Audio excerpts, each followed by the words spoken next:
ಕೊಪ್ಪಳದ ಕುಷ್ಟಗಿ ತಾಲೂಕಿನ ಕಬ್ಬರ್ಗಿಯಲ್ಲಿ ನಡೆದ ಶ್ರೀ ಮಾಸ್ತೆಮ್ಮ ದೇವಿ ಜಾತ್ರೆಯಲ್ಲಿ 62 ವರ್ಷದ ವ್ಯಕ್ತಿಯೊಬ್ಬರು ಅಸಾಮಾನ್ಯ ಸಾಹಸ ಮೆರೆದಿದ್ದಾರೆ. ಮನ್ನೇರಾಳ ಗ್ರಾಮದ ಶರಣಪ್ಪ ಗೊಲ್ಲರ ಎಂಬುವವರು ಎಣ್ಣೆ ಸವರಿ ಜಾರುತ್ತಿದ್ದ 120 ಅಡಿ ಎತ್ತರದ ಹಾಲುಗಂಬವನ್ನ ಲೀಲಾಜಾಲವಾಗಿ ಏರಿ ನೆರೆದಿದ್ದ ಸಾವಿರಾರು ಭಕ್ತರ ಮೆಚ್ಚುಗೆಗೆ ಪಾತ್ರರಾಗಿದ್ದಾರೆ.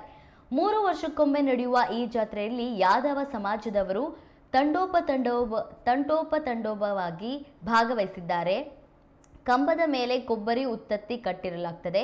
ಕಂಬದ ಮೇಲಿಂದ ಎಣ್ಣೆ ಬಿಡುತ್ತಿದ್ದರೂ ಲೆಕ್ಕಿಸದೆ ಶರಣಪ್ಪ ಅವರು ತೋರಿದ ದೈಹಿಕ ಕ್ಷಮತೆ ಮತ್ತು ಭಕ್ತಿಗೆ ಜನ ಶಬ್ಬಾಸ್ ಎಂದಿದ್ದಾರೆ.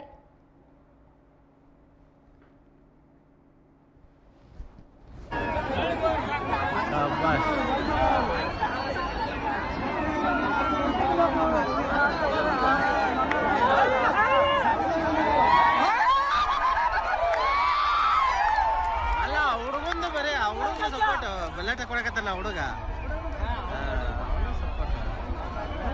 ಅಲ್ಲ ಅಲ್ಲಿ ನೋಡ್ತಿಲ್ಲ ಮತ್ತೆ ಅದನ್ನ ಮತ್ತೆ ಹತ್ತಿದಂಗ ಸೀದಾ ನಿಂತ ಅಲ್ಲಿ ನೋಡಿದ್ಲೆ